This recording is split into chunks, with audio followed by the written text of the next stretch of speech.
Today we'll be exploring one of the natural wonders of the world, Niagara Falls. We will walk you through the American and Canadian side. We will literally deep dive in the middle of the falls and we'll show you if it's safe to meet this big guy.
Official visitor center, our meeting point with the guided tour.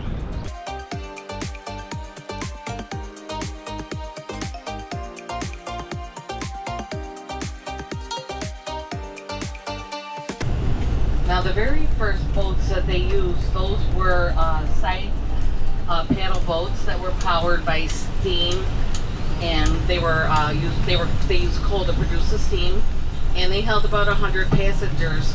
Those boats were soon replaced by the diesel engine boats, which they used for about 150 years.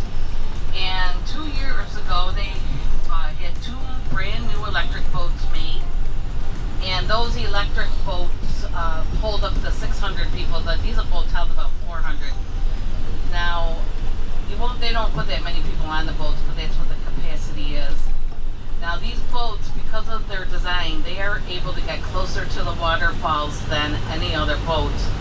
So when you go on the Maid of the Mist, if you do want to get wet, it's up to you. The best place, I think, is the bottom front. A lot of people will go to the top of the boat because they think it's a better view, but it's not. It's there's actually no bad views on these boats. So but you are going to get wet on this, so they will provide you with a poncho, and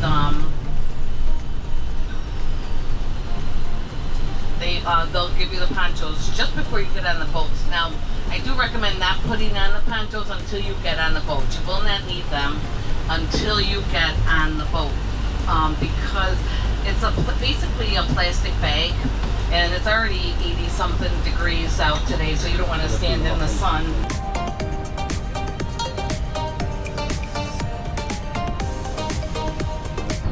Back farther is the Horseshoe Falls that separates the US and Canada. There's actually 2 waterfalls there, but you can't see them from this angle. When we get off the boat, we're gonna go to the end of the tower, and that's the only place on the American side that you can see all 3 of them together.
They have fireworks, and this is a really good spot to watch them and see the lights on the falls. Is regarding the daredevils that have gone over Niagara Falls. And they have been keeping records of these daredevils since 1901. And since that time there have been 16 documented attempts. And of those 16 attempts, 10 have been successful. Now the very first person on record to go over successfully was a retired school teacher from Michigan by the name of Annie Edson Taylor. And she came here in 1901 because that was the year of the big Pan Am exhibition in Buffalo, New York.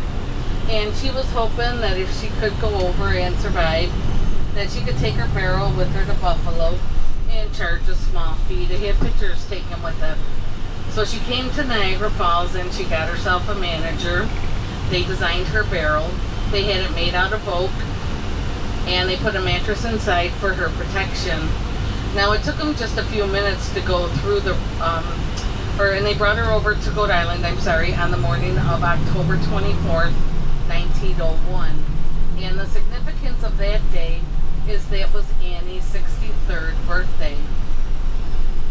So they put her in her barrel, they sealed the top, and they pumped in some extra air with a bicycle pump. And they pushed her out into the rapids. Now it took her just a few minutes to go through the rapids and then over the falls, but then unfortunately she was stuck in the water below the falls for approximately 20 minutes. When they finally got her to shore, they took the top off of the barrel, and the very first words out of her mouth were, "I will never do that again." Now the last documented attempt was back in 1995, and there was a gentleman who came to Niagara Falls. His name was Robert Overacker, and his plan was to ride his jet ski through the rapids, and he'd have a parachute on his back, and once he cleared the falls he would let go of his jet ski, open his parachute, and have a nice soft water landing. Well, he was able to ride his jet ski successfully through the water. However, when it came time to open his parachute, it didn't open, and so he hit the water with such force that he did not survive.